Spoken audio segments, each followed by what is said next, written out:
Hello, everyone. Welcome to this session. My name is Todd Pierce, and I'm hoping y'all can hear me. We have a session right now, Understanding the NENA NG9-1-1 GIS Data Model Location Parsing Requirements. And our speaker today is Mark Whitby of DATAMARK. He has an introduction that he'll give you shortly as to who he is. Let me remind you of a few things. Feel free to send questions in the chat, and I'll be monitoring them and feeding them to Mark as I can. And then we can also have some time at the end to ask any final questions. We'll have a couple of polls. When they pop up, please respond. Also, for continuing education credits, please make sure that your name is in the Zoom window, that you can see your name there so that you can get the proper credits for continuing education. Your Zoom login needs to be your name, not your email or any sort of handle. And this session is being recorded, and it'll be posted to the conference website after the event. So let's get started and hand things over to Mark. Well, thank you, Todd. Appreciate it. Thank you to the NCAUG for allowing me to present this year. Last year was my first conference with you guys, and it was in Wilmington, and I was fairly new to the Carolinas, as well as DATAMARK. I've been with DATAMARK just over a year now, and let me tell you a little bit about me so you know kind of where this is coming from. So my name's Mark Whitby. I spent most of my career in Florida. I spent 21 years working in 3 different PSAPs in Florida, or 2 in Florida actually, and 1 in South Georgia. Started as a call taker, worked my way up all the way through director. And then I switched over to the 911 support side. I started working with database management, MSAG, ALI, and that actually transitioned into some GIS. Started working with ArcGIS and adding address points, street center lines, helping with annexations, those kind of things. I've been an ABCO and NENA member for probably 25 of those years, and I'm pretty active in different NENA work groups. And that's kind of why we came up with this topic. Because, now with GIS being mission critical with next generation 911, GIS people didn't really know that NENA existed. And NENA is setting a lot of the standards on what we're going to be doing for next gen. So we wanted to kind of go through this standard a little bit, just make sure you understand it and see how it's going to work with you and your work processes and your workflows with GIS. So Todd's going to throw out 2 polling questions for you. Not many answers, okay? So it's not too overwhelming. So the first one is like an introduction. I introduce myself. I want to know a little bit about where you're coming from. Are you in the PSAP, 911 or public safety, GIS, planning, addressing, or something else? And then the second question, how familiar are you with the NENA standards and information documents? So thank you for your participation. It looks like a lot of people are putting answers in. That gives me a good idea of the audience that I'm talking to.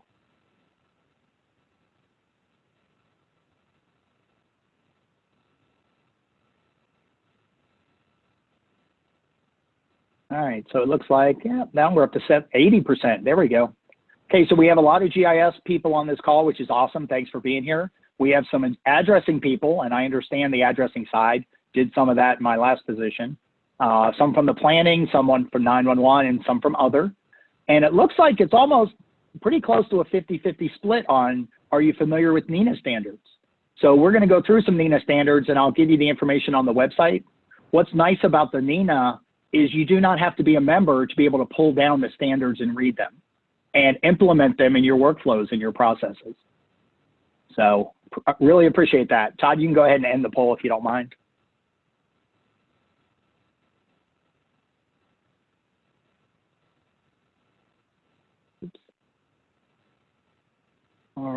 All right, so NENA document. One of the main ones we're going to be talking about is the Civic Location Data Exchange Format, or STA004. This one has to do with how we exchange the information that we have in our GIS system.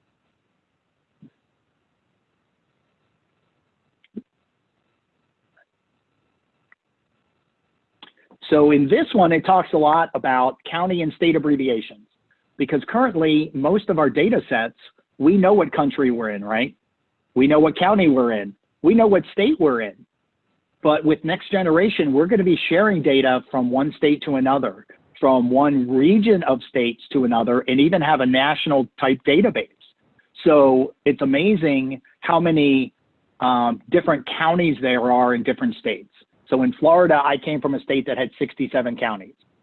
Well, in South Carolina, they have about 47 counties. And it's amazing that some are named the same as some of the counties in Florida. So county state abbreviations are going to be important. The country, of course, is the United States. So it's going to use a 2-letter abbreviation. And then the state for you guys is going to be NC, which is North Carolina, which is right from the postal standards. And postal standards are a really big part of a lot of the NENA recommendations, NENA standards and the NENA information documents. So there's links in this presentation, and that'll be shared out with you guys as well. So the county abbreviation. So there's a list that's maintained by the Census Bureau, and it has a list of different codes. So some places will actually put the entire name of the county. Some places will abbreviate it. For example, Mecklenburg. I looked up Mecklenburg County in North Carolina, and it's actually spelled out in the standard. So you can look at these FIP standards and actually use that and put that in your data, which makes it a lot easier to share when you share across state lines and even county boundaries. In this standard also, it talks about postal code. Well, on the 911 side, I know as a call taker in my career, I never asked anyone for their zip code. I'm not mailing them a police officer or a firefighter or paramedic. We don't use zip codes. But for GIS, they do, because a lot of places will have the tax collector, property appraiser, park and recs, addressing, all those different groups that are still using this same core database. So the minimum is 5-digit zip code. Well, of course, the Postal Service has the zip of 5 plus 4. So if you have that available, go ahead and put that on there. And this kind of shows you a breakdown of what the zip code really breaks down into. So you can actually figure that out. So the GIS data model, when it comes and talks about parsing data, well, I know in my years of working with MSAGs, usually our MSAG provider would put all the data in one field. So you would have a pre-directional, the street name, the street type, the post-directional, all in one field. Well, parsing is breaking those pieces out. So you're going to have a field or a column for your pre-directional, a column for your street name, a column for your street suffix or your street type, and a column for your post-directional. So that's what this really gets into. So when we exchange data, we're matching it up one-to-one. Or if you're using it to synchronize your data between your MSAG, your alley, your street center line, your address points, all those fields are matching up and makes it a lot better. So it talks about, in this document, the CLDXF. If you say that too fast, you kind of get tongue-tied. But it talks a lot about PIDFlow. And PIDFlow is one of those new acronyms that is in Next-Gen 911, where it's talking about the data format location object. So it's really getting specific for addresses. But it also talks about the FGDC standards for thoroughfares, landmarks, and postal address data. So again, we want to use as much of the postal standards as we can, because these are sponsored or signed off by NENA and ERISA. So it's a very good way. If everyone's using the same standards, everyone's doing it the same way, it's a lot easier to exchange the data back and forth. So we're going to get into some of the street name elements. So this is a little bit different than we've done in 911 for years. Currently, we don't have a street name pre-modifier. So an example of a pre-modifier is in the street name of alternate Route 8. Alternate would be a pre-modifier. So it would be in its own separate field. The pre-directional, we're pretty common with those. So you have north, south, east, west, northeast, northwest, southeast, southwest. But in next generation, we're going to actually be spelling out these pre-directionals. So it would be spelled out as north in the street name of North Fairfax Drive. The street name pre-type. So there's a lot of streets out there, and the MSAGs I've looked at and GIS data I've looked at with DATAMARK and even in my own counties. Avenue A is a pretty common street name in a lot of places. Well, avenue is really a street type, but it's not at the end of that street name, it's at the beginning. So when they were recommending these standards, they decided we're going to move it to the beginning, but it has to be spelled out. So avenue, in the example of Avenue A, would be in the pre-type field, or spelled out County Road in relation to County Road 88 would be spelled out. A pre-type separator is one of my favorite, because I've always wondered where we were going to put this of these, because they're in a lot of street names all over the US. And it's fine to be part of the street name, but as we break it out into different parsing of fields, where would that go? So in this case, of the would be the pre-type separator, and avenues would actually be the street name pre-type. Street name is pretty standard. You know, whatever your main street name is, that's what's going to be in that field. Your post type, so avenue in this case, or street or drive or boulevard or terrace, any of those would be spelled out in the post type field. So it's basically what your street suffix or street type is now. It's going to be called as post type because it's after the street name. The post directional, in this case, 7th Street East, east would be your post directional, and it would be spelled out in NextGen. And then your post modifier is extended. So sometimes you'll have a street and you're going to add a new part of that street across the street. Instead of giving it a separate street name, they just call it extended. Well, this would be in the post modifier field. I have a hard time with that word today.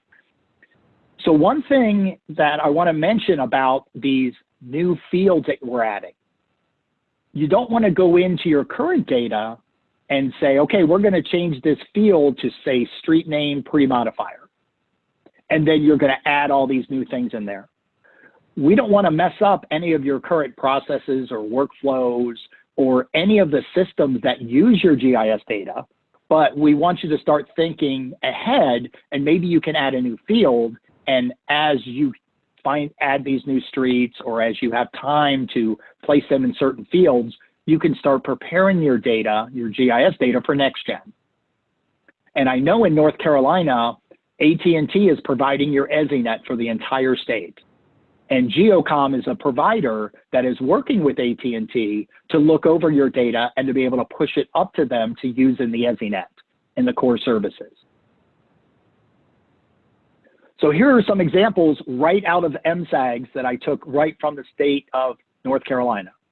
So there's a street called Avenues of the Carolinas. Well, that kind of makes sense, North and South Carolina. So avenue would be the street name pre-type, and then of the would be the street name pre-type separator, and then the name Carolina would be the street name. So you would have these broken into 3 different fields. Another street is called In the Pines Road. Well, Pines is actually a street type, and so is road. But in this case, you would have in the would be the street name pre-type separator, and Pines would be the street name.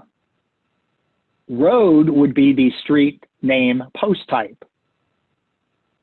Another example is Ironwood Road Extension. So Ironwood would be the street name, road would be the street post type, and EXT would be the street name post modifier.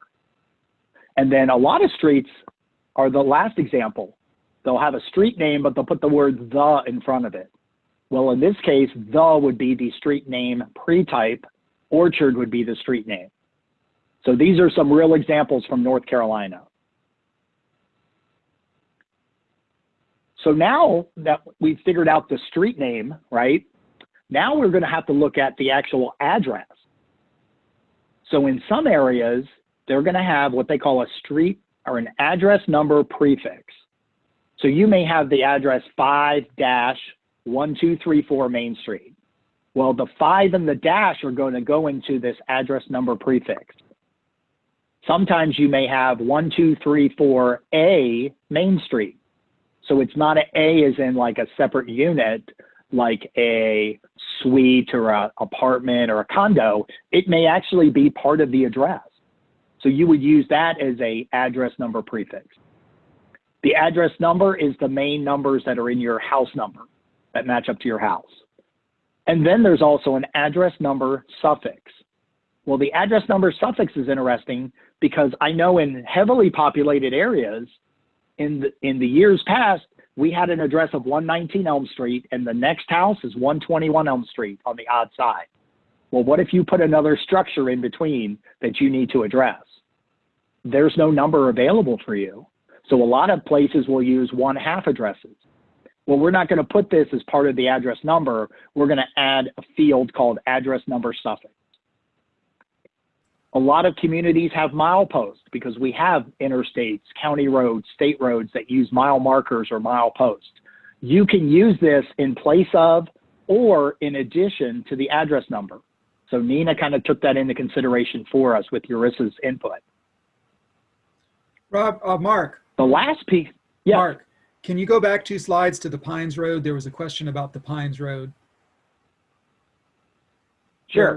Robert was just asking, wouldn't the be the pre-type separator on that? Oh, the orchard, sorry. Oh, the orchard, yeah, pre-type separator. I'm sorry, I left off that word. You're right. Good catch. I'll have to fix that. All right. All right, so the last piece, or the last major piece is subaddressing. And subaddressing is really, really important. I know in Florida where I was, I lived in Pinellas County. So we were just west of Tampa. We were surrounded 3 sides by water. Well, when we have a hurricane or major floods, we have to do mandatory evacuations of all the beach communities. Mobile home parks and the condos along the beaches are usually the first ones evacuated when we have a major hurricane or a major tropical storm coming. Well, the sheriff's office had a program where you had to have your address verified to the sub-address level. And then you were issued a permit. That's the only way you could get back across the bridge to your unit, your condo, your townhome after a storm, because we weren't letting anybody cross the bridge to go to the water. We're not letting anybody get sucked out by a hurricane or anything like that. So we had a lot of condos in, for example, Clearwater Beach, St. Petersburg Beach. We did not have all of our sub-addressing in our GIS data. So we had to work with our addressing authorities to get that information.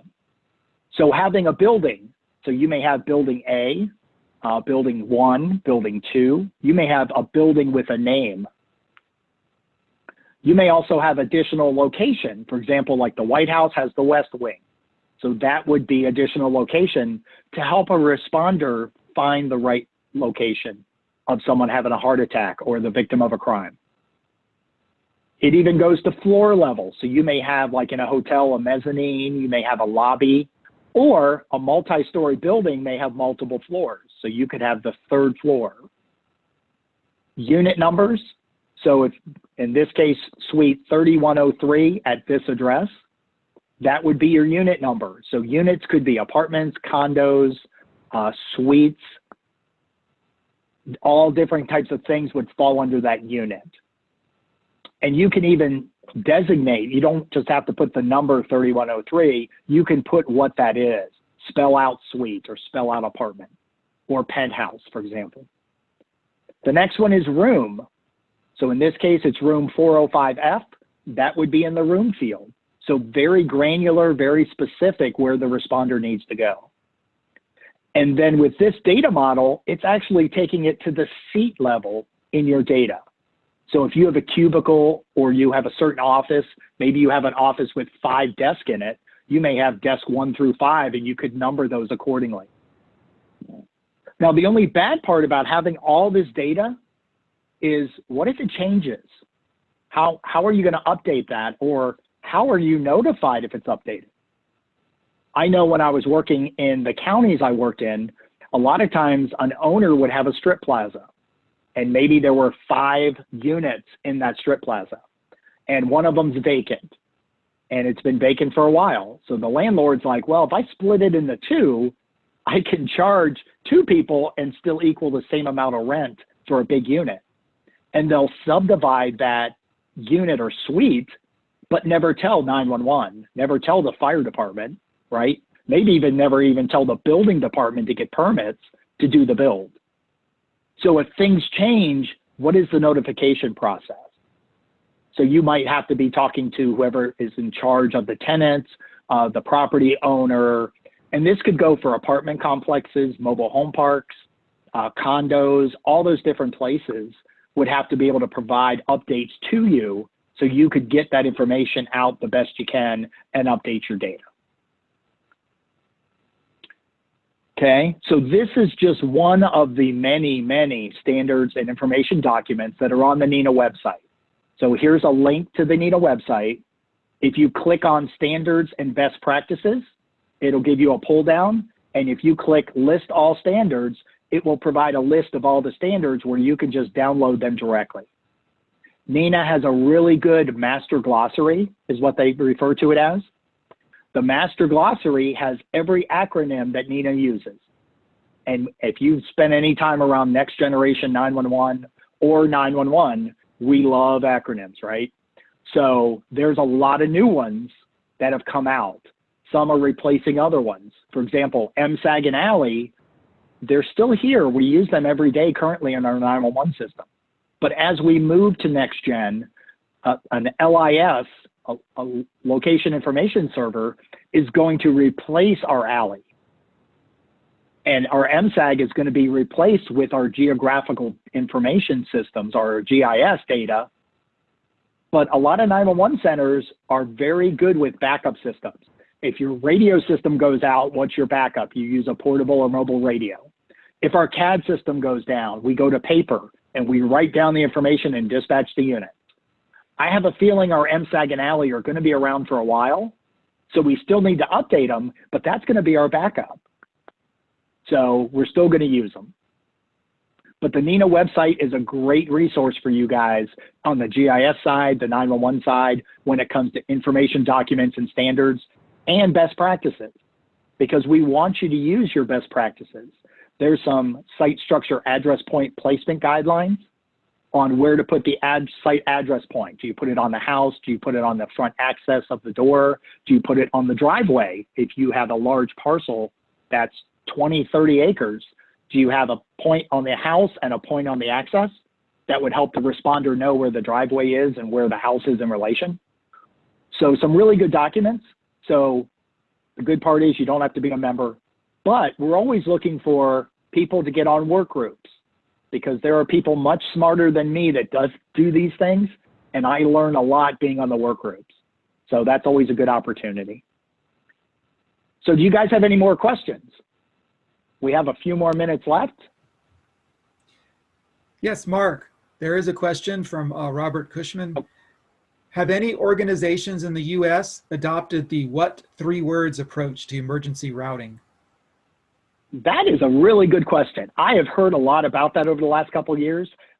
I don't know personally of anyone who has implemented it. They may use it in some way, shape, or form, but I don't know if it's been fully implemented in a municipality, a county, a state, or anything like that. But that is a really good way for geography for us to find an exact location of where someone is at. So maybe you need to join a work group and bring that up, because that's really good. Thank you for that question. Any other questions you guys have?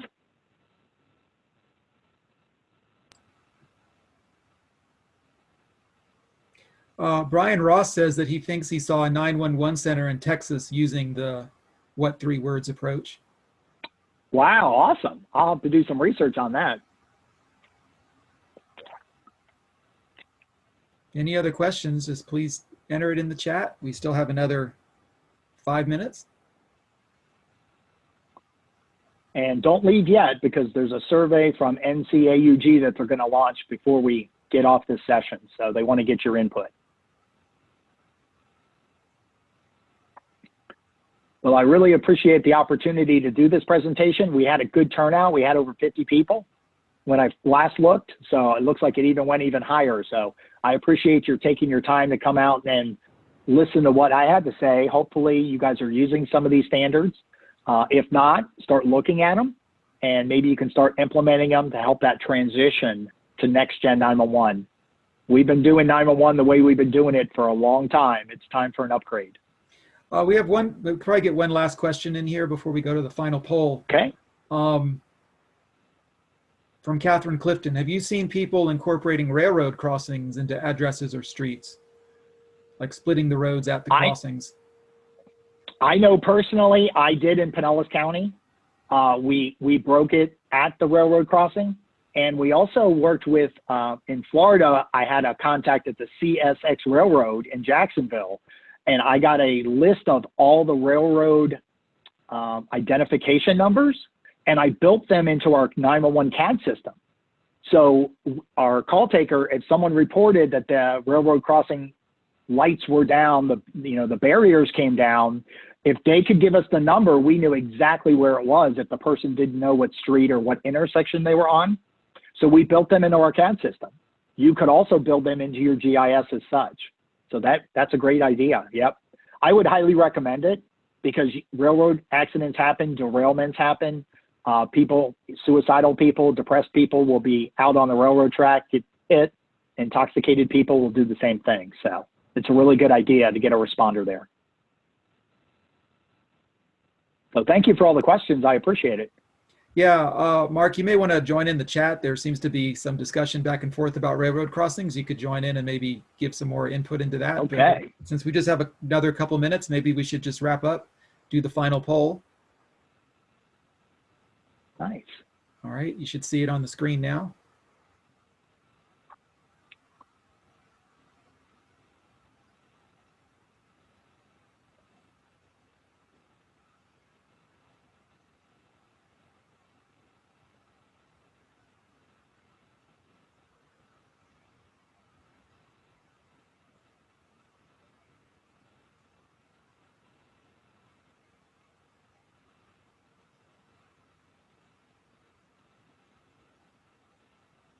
I certainly found it interesting, Mark. That's good. Excellent. I'm glad I was able to impart some wisdom upon you in this short period of time that we had together. Thank you for supporting NCAUG. I know a lot of people were looking forward to going to Asheville. We could all go see Todd because he's over from that area. And it's only like 45 minutes to an hour from my house in Spartanburg. So I was looking forward to being there, but at least you guys can continue to get knowledge and really support and do this virtual stuff. Everybody, please be safe with this COVID stuff going around. And hopefully I'll get to see you next year when we do this conference in person. So thank you for being here. Okay, looks like there's the end of the poll results. Looks like the majority definitely did learn something. So thanks everyone for attending.